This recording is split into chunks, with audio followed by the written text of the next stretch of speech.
Thanks for joining me tonight. We are in for a special treat tonight. We are going to do a tour of our speakeasy bar, a little bit of history about our bar, a little bit of, just why it looks the way it does, and then some quick tips to get started with your drink making for the holiday season. So come on, I'll show you the bar. So here's our bartender. This is my husband, Andy. Work as a husband and wife duo. Got 6 kiddos. This is all under 18, some under the age of 3. So this is like our little hobby thing. We are going to give you a tour of our speakeasy bar tonight. Starting out here, here's kind of an overview. So that's kind of like happy hour. Used to be a gym room, hence all the mirrors, but we figured it'd be better utilized as a bar room. We'd probably use it more, which is true. Just still, it kind of looks cool now. So kind of a fun piece on the wall to take up some space. Our bar and everything. So looking at our back bar, we live in a Victorian home. It was started building in 1885. So we'll talk about that more in a little bit. But so we decided to stick with the time period of the house. We really like the Victorian era. So we decided, we were looking and we knew we wanted a bar. So the front piece we got first. It's not anything antique, but we happened to find a really nice piece at a local antique shop. Get a good look at that. So it is Victorian time period. Do you remember when they said it was made? 1890s. Yeah, so a really neat piece. We like the old Victorian style. It's beautiful. It couldn't have matched the front bar any better. So we just kind of have it styled to like an old 1900s, 1920s like speakeasy. That's the style we like. So and to continue with our decorating, I'll take you through here.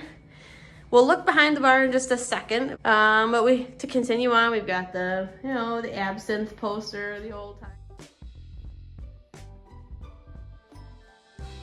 So I'm sure you're wondering what absinthe is and why we even have a poster of absinthe on our walls. So we can show you there is a focal piece on our bar that has to do with absinthe and the actual cocktail you would make with absinthe or how you would serve absinthe. So I'm going to turn it over to Andy right now, and he can explain to you a little bit more about what absinthe is and why it's important to the time period. Here's our fountain.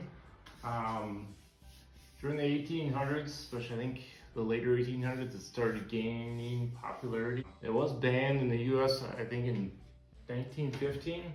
It is a stronger drink. We have 2 different versions of it. We have a bottle from Woolershine. And that is 54% alcohol, which is about 108 proof. We also have another bottle saying that it is 72% alcohol, which is about 144 proof. Snuck in here. But back then, the reason why it was banned, because it was believed to cause hallucinations where people would see things. Because of the strength of alcohol. But when done right, it does taste really good. That's where the fountain comes in. Okay, so this is an absinthe fountain. So traditionally what you would do is you fill ice water in this little glass piece here. You fill ice water in there. You want it to get really ice cold. And then there's 2 tappers on here. This is a 2-person. They do sell them like 4-person. You don't have to have an absinthe fountain to like do this. But it's just kind of a cool piece that we came across. We don't have an absinthe spoon. Traditionally what you'll do is you fill it with ice water. And you have an absinthe spoon that you put over the top of the glass here and you put a sugar cube on it. So you add in your absinthe in the bottom here in your actual glass. So then when you turn the tapper on and the ice water basically filters through that sugar cube and the sugar cube dissolves in your drink, and that's how you drink your absinthe.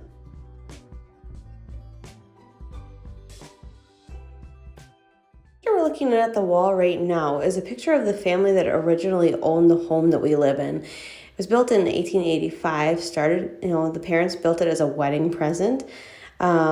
The father in the far right built it for his daughter, and their family. So we just have this hanging on our wall as just kind of a, you know, a nice piece to include the original family that built the home in our bar. Then we got good old Al Capone.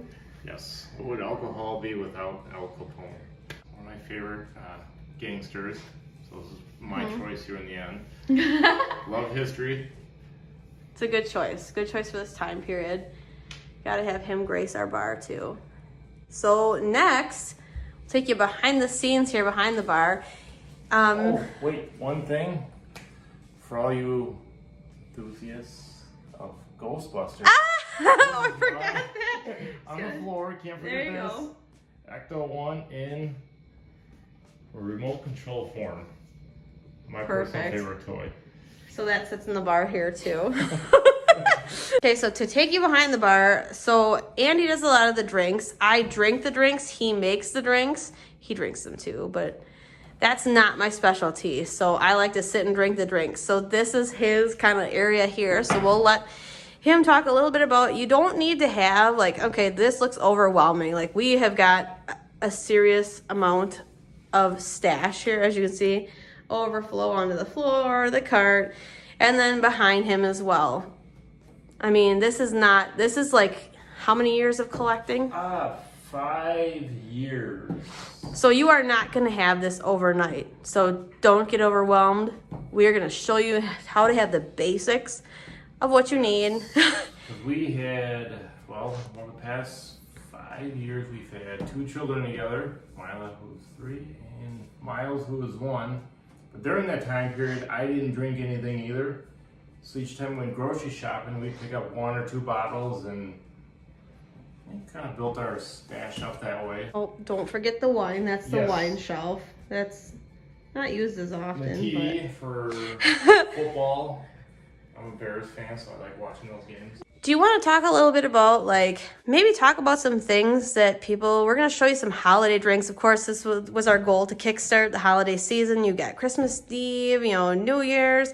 Perfect opportunity for some holiday drinks and starting off with cocktails. If you're a little overwhelmed, which, you know, this is why we're doing this channel, because most people are like, ew, what do you drink gin with? Or what do you drink? What kind of soda do you mix that with? We don't do soda. You don't have to mix soda with it, When we actually, thinking of how we started out mixing cocktails, do you remember what we started out with? Yes, we were the same way. Cold red and... Cold Red Mountain Dew Yes. and Fireball whiskey. Oh, yeah. So we've come a long way from that. Thank goodness. So much more. Yes, so much more. And we started off with the different cocktails just because we liked the 1900s time period, the Victorian period. We started off with different drinks that were, you know, popular cocktails back in that time period. We're just fascinated with the time period. So that's kind of where we started off. Gin was a popular one back then. Mm-hmm. Yep. Gracing our bar here, you can see here, is Jerry Thomas's Bartender's Guide. This is the first actual our bartender recipe book. It was from 1862. If you look in this, it's really hard to understand. The recipes are a lot different. Everything was like written out. A little harder to understand, but a really cool piece for our bar. Just kind of more for like keepsake or like decoration purposes. But another really cool thing. So starting with the basics, let's talk about that. Let's say I want to start, you know, my bar. What are some things that I would want to look for? Like, what kind of tools do I need? And what are some versatile alcohols I can have to mix with a lot of things? Most people are probably like us. We don't have a ton of money, so for tools, I basically just have a shaker. Usually I go with a metal one. You might want a little higher quality for this, so make less of a mess. A measuring cup and a towel. That's about it. Now for your main stuff, maybe like have like a bottle of tequila, a bottle of gin, a bottle of rum, maybe a bottle of vodka. And then pick a liqueur like maybe triple sec. Don't need too much. And then maybe pick out some additives like cranberry juice or orange juice, simple syrup, grenadine, lime, lemon juice. These are all affordable things that you can really mix and match, make a drink taste better other than just adding a soda. But those are kind of like the basics. You know, you can come up with multiple recipes, even juice-wise. You'd add orange juice or pineapple juice. Along with like grenadine, like I said, simple syrup. You can make a really nice, either a sweet drink, a stronger drink. My personal favorite though, I'm a whiskey guy. I either drink it on the rocks or I'll mix it with like a little bit of a lemon juice, simple syrup. And sometimes my favorite liqueur is elderflower. My favorite name brand is Saint Germain. I do love the way it smells, but You like to sniff everything. yes, I like sniffing the alcohols. But whatever your preference is, you can mix and match, and it doesn't have to cost you a ton of money, and you don't have to like add everything to soda.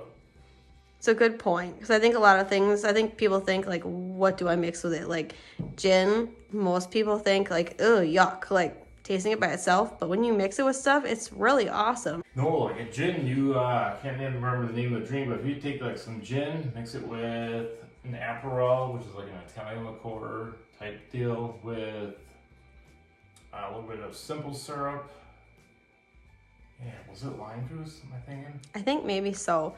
And just to clarify too, simple syrup is basically sugar water. Yeah, we that's all buy it is. simple syrup just from like Target. We've found they have the best tasting simple syrup, but it's basically sugar water. If you've got sugar at home, water, like you can make your own simple syrup. Like it doesn't have to break the bank trying to make a good cocktail. So with that, I think that pretty much covers our bar tour. Thank you for joining us in our home. We hope you will like and subscribe to our channel and await more upcoming videos. We'll try to, like we said, we'll drop like one video a week if we can once we get the hang of this. We are new to this. Once we get the hang of it, we hope to drop a couple during the week. So stay tuned. If you have any suggestions, anything that you like, questions, send us a message, drop us a line on our YouTube channel. And otherwise, thanks for joining us. I'm Lisa, this is Andy, and we'll see you in another episode. Thank you.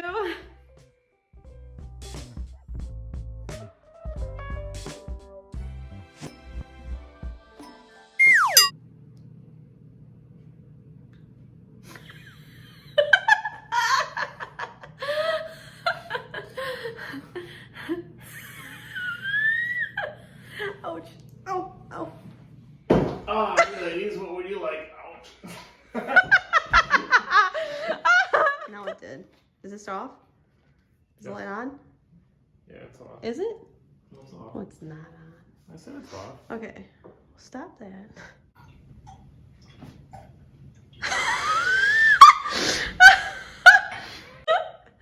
Sounds like you have a problem. I do. I had lots of problems. My wife had a better way of presenting this. Oh, stop it. Okay, so I'm sure you're on the way. Blah, blah, blah. Frick.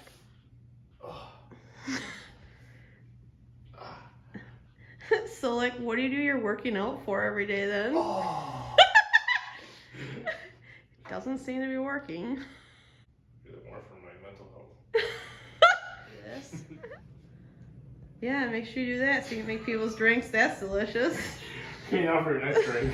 Yuck. We'll just do a pinch of salt. Yeah.